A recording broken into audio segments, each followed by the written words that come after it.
This video was sponsored by Ground News. More from them in a bit. The PS5 Pro is a bad idea. It's a bad idea. I've seen the polls online, I've seen the discourse, and it seems like only a small fraction of people are even interested in this thing. Not because it isn't capable, because it isn't powerful, because it isn't professional. By most metrics, it does seem like a meaningful upgrade over the original PS5. But that price, $700, 700 smackaroos. Yeah, this ain't gonna end well. Adjusted for inflation, there have been many consoles in the past that have cost more than the modern equivalent of $700 at launch. But usually most successful consoles try to stay around the $500 to $600 mark, adjusted for inflation. And for good reason. $700, it's a lot of money. Yeah, adjusted for inflation, the original PS3 did cost more than this at launch, especially that $599 model, which would have been the equivalent of over $930 today. But here's the thing, the PS3 was a disaster at launch.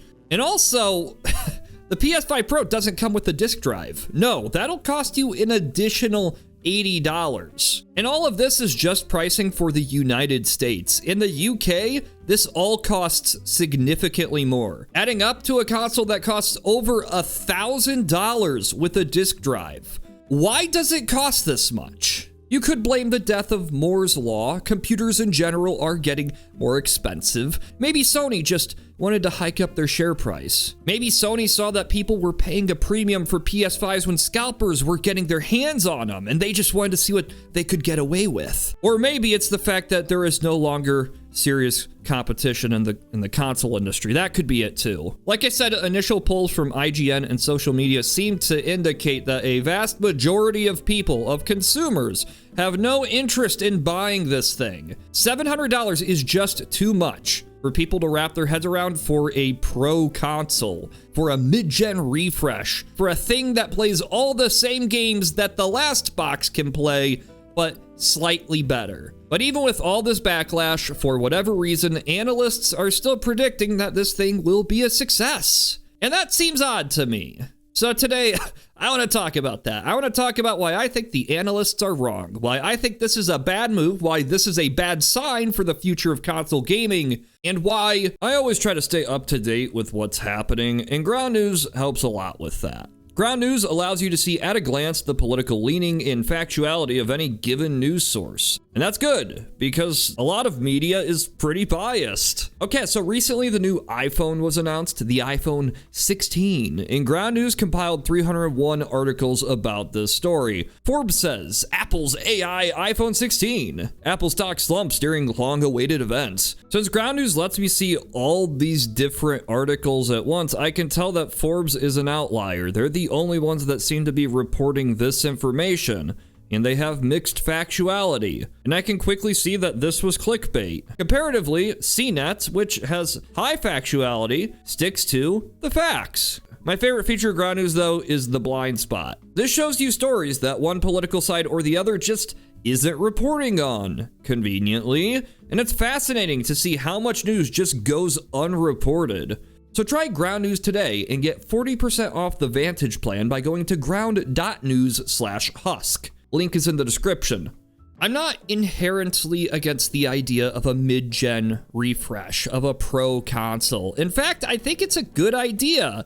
Usually, you often hear people say, you don't play graphics, you play games. Graphics don't matter, the games matter. And yeah, that's true. It does not matter how good a game looks. If it is a bad game, it is a bad game and people are not going to play it. But one aspect of the visuals does matter, the frame rate. Frame rate is the measure of how many frames appear per second on screen, how frequently your TV or monitor updates the image in motion. Yes, this does provide for smoother motion, but the real main reason that people care about frame rates is because a higher frame rate means a faster response time. There is less lag between you pressing a button on a controller and the image changing on screen. Now, it's hard to show this off in a video, but when you're playing a game, you can feel the difference. it can actually make stuff more fun by having a better frame rate. That I know it sounds weird, but that's true. During the PS5 Pro reveal, Mark Cerny said that 75% of users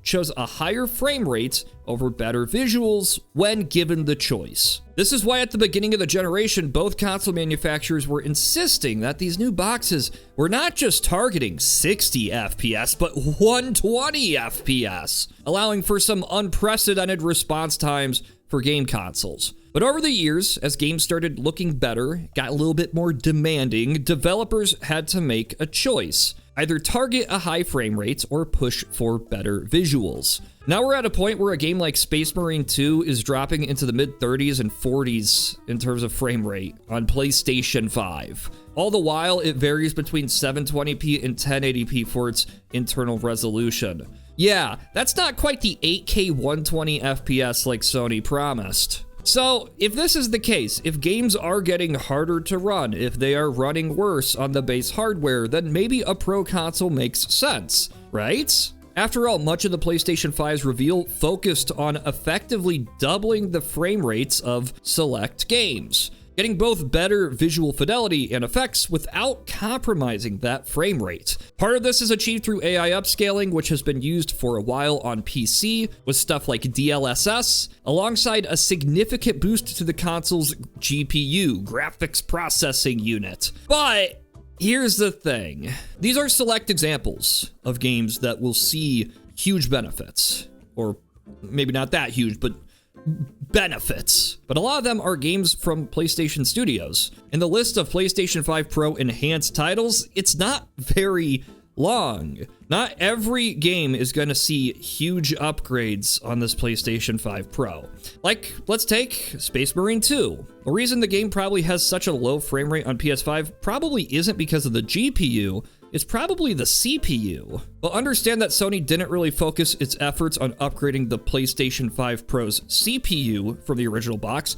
It focused on the GPU. So if this game runs pretty bad because of the PlayStation 5 CPU, it's safe to assume it's not going to run significantly better on the PlayStation 5 Pro. This was actually the subject of a pretty big controversy a while back, when the guys at Digital Foundry suggested that if GTA 6 ran at 30 FPS on PlayStation 5 due to a CPU limitation, due to a CPU bottleneck, then the PlayStation 5 Pro might not be able to run the game at 60 FPS. Yes, we know that GPU is beefier. It will help in games with unlocked frame rates, but that doesn't mean that every game will be taking full advantage of this hardware. To get stuff like super fancy ray tracing, developers are gonna have to, make PS5 Pro enhanced versions of their games.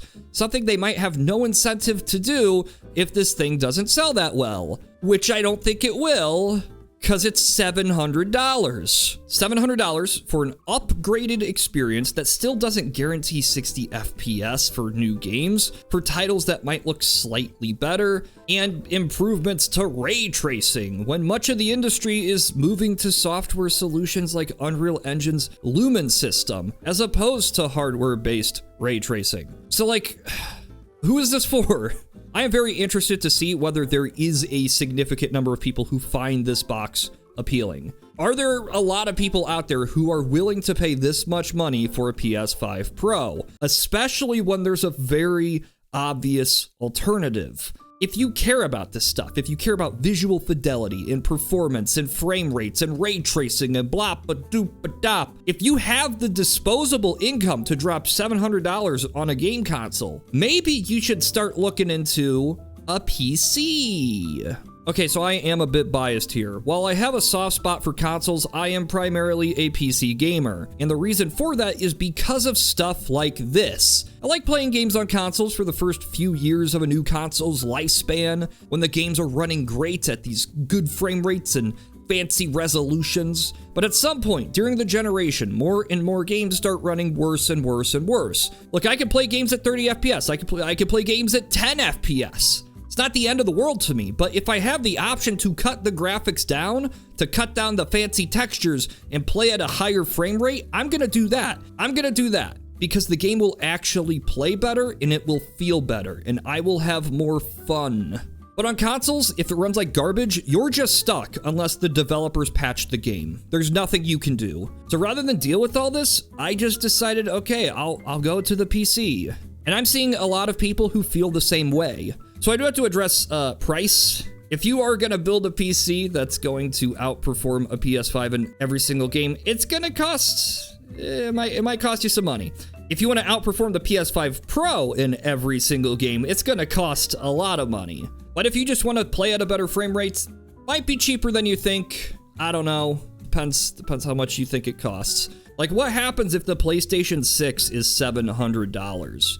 Are people gonna pay that much for it? Or will they just pay a little bit more and get a PC? I mean, PCs are really accessible. You can play them in your living room, plug in a PlayStation controller, hook it up to your TV through HDMI, use Steam Big Picture mode. I'm not trying to turn this into a PC better than console thing. I'm just saying people are going to start thinking about all of these different factors when considering whether a PS5 Pro is worth the money. Because yeah, while a PC might cost more upfront, when you start to factor in stuff like PlayStation's markup on games through the PSN store, the fact that you have to pay to play games online, and you consider that a new game console is probably going to drop in a few years, well, hey, a $1,500, $2,000 build doesn't look that unreasonable. As for everybody else, for 90% of the console audience, this whole thing will just be dismissed as a $700 luxury. One of the biggest selling points of a game console is price. Game consoles are successful, extremely successful, because they have such a low barrier of entry. $300, $400 for a computer of this level of power is it's good. That's a good price, honestly. But when you start increasing that barrier of entry, when you start increasing that price substantially, people are not going to buy the new boxes. Look, even 4 years into the PlayStation 5 and Xbox Series X's life cycle, there are still millions upon millions of users who have not upgraded to the new box because they haven't had a reason. So many games still work on the original Xbox One and PS4. This audience does not care about frame rates or resolution or graphics. All they care about is the game. Honestly, it was stuff like the new college football game that ended up pushing a lot of these users over to the new generation boxes. And I'm sure that in part, this is why the PS5 Pro exists. Look, GTA 6 is gonna be it's gonna be a big deal. When you look at the sheer number of copies sold for GTA 5, you can tell this is gonna be, it's big, you know? And I think Sony is kind of relying on people to walk into a store, wanna buy a new console to play the new GTA 6, they'll see the PS5, they'll see the PS5 Pro next to it, and they'll buy the Pro simply because it's the better experience. The game's not releasing on PC on day one, so Sony can say that the game plays best and looks best on the PS5 Pro. And you're gonna get a lot of people that buy the Pro even if they don't fully understand what the thing does or what its limitations are. Maybe this is why Sony feels like they can charge this much. Or maybe it's something a little bit more malicious. I'm genuinely scared about what the next generation consoles might be. What if the PlayStation 6 is $700? I'm scared that people are just gonna put up with it, deal with it, because they have to, because Sony will have no competition. I mean, look, the reason the PS5 Pro probably costs so much is because there is no Xbox Series X Pro. There is no mid-gen refresh for that box, no alternative by the competition. The Nintendo Switch, it's a different market. And looking forward, if Xbox goes down, if Xbox collapses, if the next generation box does not sell well, Sony's not going to have any real competition at all. We're getting into uncharted territory here, but I think what we're seeing is our first look at a PlayStation brand that just doesn't have to worry about competition anymore. We're getting $700 price tags, no disc drives, the increased price of controllers and hardware. Sony won the console war, and now we lose.